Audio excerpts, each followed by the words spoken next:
तो हम बहुत बार सुनते हैं कि प्लेन क्रैश हो गया, काफ़ी लोग मारे गए, कुछ लोग लापता हो गए। लेकिन आज की वीडियो में बात करेंगे इतिहास के सबसे डरावने प्लेन क्रैश की। तो आखिर क्या हुआ था उस वक्त कि कुछ लोग बच गए, कुछ लोग मर गए और कितनी मुश्किलों से बचे। आज की वीडियो में उसी के बारे में बात करने वाले हैं। दुनिया में कोई इंसान कितना भी शक्तिशाली क्यों ना हो, लेकिन जिंदा रहने के लिए उसे भोजन की ज़रूरत पड़ती ही है। कई बार इंसान को ज़िंदगी के लिए कड़े संघर्ष करने पड़ते हैं। 50 साल पहले एक विमान हादसा यानी कि प्लेन क्रैश में भी कुछ ऐसा ही हुआ। 16 लोग उस हादसे में जिंदा बच गए, लेकिन कितनी मुश्किलों से वो बच गए, कितनी जद्दोजहद उन्हें करनी पड़ी, उसके बारे में जब हम बात करने वाले हैं तो सोच कर ही हमें काफ़ी ज़्यादा हैरानी होती है कि उन्होंने ये कैसे कर लिया। तो बात है 72 दिनों की कि 72 दिन कैसे वो 16 लोग जिंदा रहे। तो 13 अक्टूबर 1972 को उरुग्वे, जो कि एक देश है, उसकी रग्बी टीम का ओल्ड क्रिश्चियन क्लब की टीम के साथ चिली में मैच था। चिली जाने के लिए एक प्लेन में 12 अक्टूबर को उरुग्वे देश के जो 19 खिलाड़ी थे, मैनेजर, उनके मालिक और उनके दोस्तों ने उड़ान भरी। इनके साथ विमान में 5 क्रू के सदस्य भी थे। उरुग्वे एयरफोर्स के इस विमान को उड़ान भरने के लिए कुछ ही समय बाद मौसम खराब होने के कारण चिली की जगह अर्जेंटीना में उतारना पड़ा, यानी कि जो वेदर था वो काफ़ी ज़्यादा ख़राब हो गया था। तो वो चिली में मैच खेलना था, लेकिन वो अर्जेंटीना में उन्हें इमरजेंसी लैंडिंग करवानी पड़ी। यहाँ पर रुककर मौसम साफ़ होने का इंतज़ार किया गया और अगले दिन यहाँ से चिली के लिए उड़ान भरी गई। विमान ने दोपहर 2:18 पर उड़ान भरी।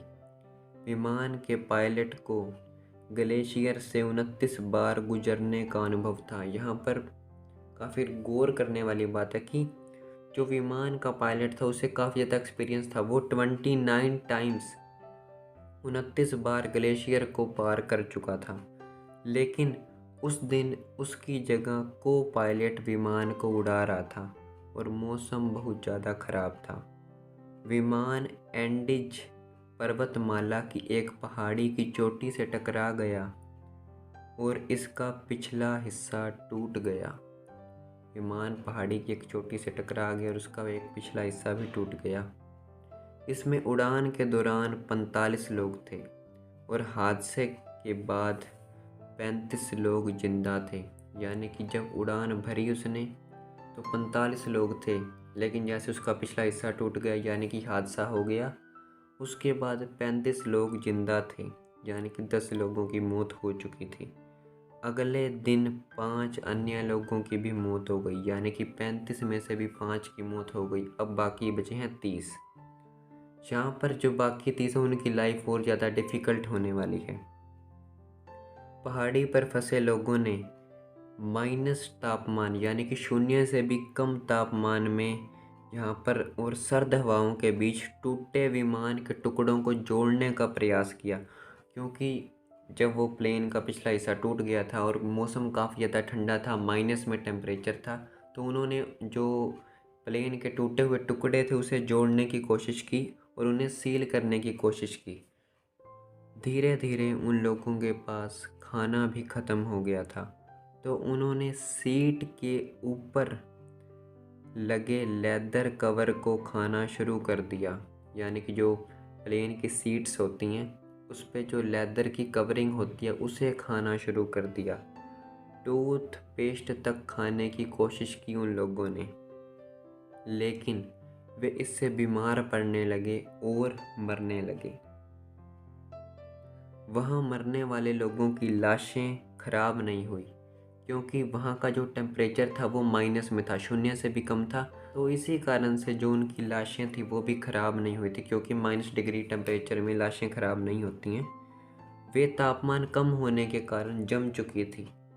विमान के टूटे कांच से टुकड़े बनाकर लाशों के मांस को काटकर पहली बार खाया गया। यानी कि जो बाकी लोग जिंदा बचे थे, उन्होंने क्या किया कि जो लोग मर गए थे उनकी लाशें ख़राब नहीं हो रही थी, तो उन्होंने जो प्लेन के कांच के टुकड़े थे उन्हें यूज़ किया कि जो लाशें हैं उनके मांस को काट कर खाया जाए। ये काफ़ी ज़्यादा डिफ़िकल्ट चीज़ है, लेकिन उन्होंने इससे समझौता कर लिया, क्योंकि उन्हें पता था कि अगर वो जीवित रहना चाहते हैं, जिंदा रहना चाहते हैं, तो उन्हें ये सब करना पड़ेगा।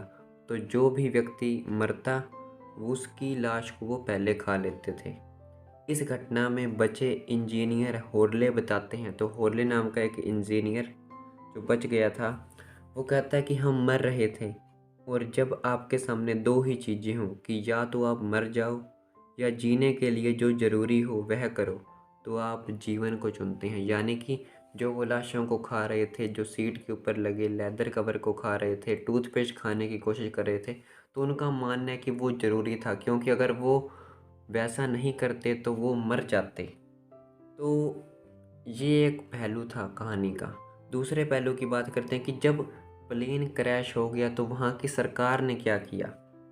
तो हादसे की जानकारी मिलते ही उरुग्वे की जो सरकार थी, उन्होंने सक्रियता दिखाई और ढूंढने का उनका अभियान चालू कर दिया, बचाव कार्य शुरू कर दिया। लेकिन जो एरोप्लेन था, विमान था, उसका रंग सफ़ेद था, और जिस हिस्से में वो क्रैश हुआ था वहाँ पर भी चारों ओर बर्फ़ थी, क्योंकि -डिग्री में टेम्परेचर था। तो इसलिए वाइट कलर के प्लेन को पूरी वाइट एरिया में, क्योंकि हर तरफ बर्फ़ थी, तो ढूंढना काफ़ी ज़्यादा मुश्किल काम था। लेकिन विमान का रंग सफ़ेद होने के कारण बर्फ़ से ढके सफ़ेद एंडीज पर्वत पर उसे ढूंढना घास के ढेर में सुई को ढूंढने के समान था। लगातार 10 दिनों तक असफलता हाथ लगने पर 11वें दिन बचाव अभियान बंद कर दिया गया। यहाँ पर भी काफ़ी ज़्यादा गौर करने की चीज़ है कि सरकार ने 10 दिन कोशिश की उन्हें ढूंढने की, लेकिन वो ढूंढ नहीं पाए। तो 11वें दिन उन्होंने अभियान ही बंद कर दिया, क्योंकि उन्हें कहीं ना कहीं लगा होगा कि वो सब लोग मर गए होंगे, क्योंकि इतने कम टेम्परेचर में कोई भी नहीं जी सकता। सबका मानना था कि अब तक तो कोई भी जिंदा नहीं होगा। लेकिन यहाँ से आता है कहानी में ट्विस्ट। जो लोग वहाँ पर जिंदा बचे उनमें 2 खिलाड़ी भी थे। हादसे को 60 दिन बीत चुके थे, यानी कि 2 महीने हो चुके थे। मदद की कोई उम्मीद उन लोगों को नहीं दिख रही थी। तो 2 खिलाड़ियों, जिनमें से एक का नाम था नैंडो पेरेडो और दूसरे का नाम था रॉबर्ट केनेसा, तो इन दोनों ने सोचा कि मरने से तो अच्छा है कि मदद के लिए तलाश की जाए, कि शायद कोई मदद करने वाला मिल जाए। तो 60 दिनों में दोनों काफ़ी ज़्यादा कमज़ोर हो चुके थे। बर्फ़ पर ट्रैकिंग करने के लिए उनके पास साधन भी नहीं था। लेकिन दोनों खिलाड़ी थे, उनके पास साधन भले ही नहीं थे, लेकिन उनमें जज्बा था एक कि हमें तलाश करनी ही होगी, हार नहीं माननी होगी, क्योंकि हार मानने का मतलब वहाँ पर मौत था। क्योंकि 60 दिन ऑलरेडी बीत चुके थे, तो उन्हें मदद की ज़रूरत थी, वो भी जल्द से जल्द। तो उन्होंने हार नहीं मानी। दोनों जैसे तैसे चिली के आबादी वाले क्षेत्र में पहुंच गई। चिली यानी कि जिस देश में उन्हें जाकर मैच खेलना था, उसी देश के आसपास वो पहुंच गए। वहां पर आबादी वाला जो क्षेत्र था, जहां पर लोग काफ़ी ज़्यादा थे, उनसे उन्होंने हेल्प मांगी, मदद मांगी। जहां दोनों ने रेस्क्यू टीम को अपने साथियों की लोकेशन बताई। जब विमान पर सवार हुए थे, तो जो इंजीनियर हार्ले की हमने पहले बात की, तो जो हार्ले नाम का इंजीनियर जब प्लेन में बैठा था, तब उसका वेट 84 केजीज था, यानी कि 84 किलो।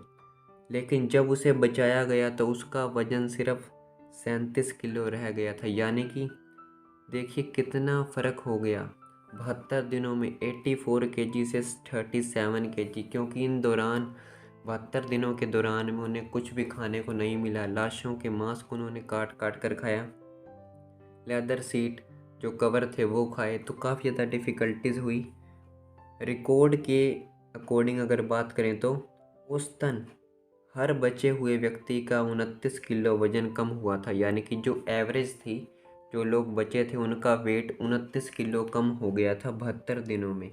हादसे के 72 दिनों के बाद 16 लोगों का बचना किसी चमत्कार से कम नहीं था और आज इस हादसे पर एक संग्रहालय भी बनाया गया है। तो ये था इतिहास की सबसे डरावने प्लेन क्रैश की कहानी कि किस तरह से 72 दिनों के बाद भी 16 लोग बच गए। 2 खिलाड़ियों ने जज्बा दिखाया, हिम्मत दिखाई और उन्होंने मदद के लिए तलाश कर उन्हें मदद मिल गई। उन्होंने उम्मीद नहीं छोड़ी, क्योंकि अगर वो उम्मीद छोड़ देते तो वो 16 के 16 लोग भी मर जाते, क्योंकि 72 दिनों तक आप बिना खाने के, बिना पानी के नहीं रह सकते। तो यही था इस वीडियो में। अगली वीडियो में किसी और नई कहानी के साथ आएंगे। Thanks for watching.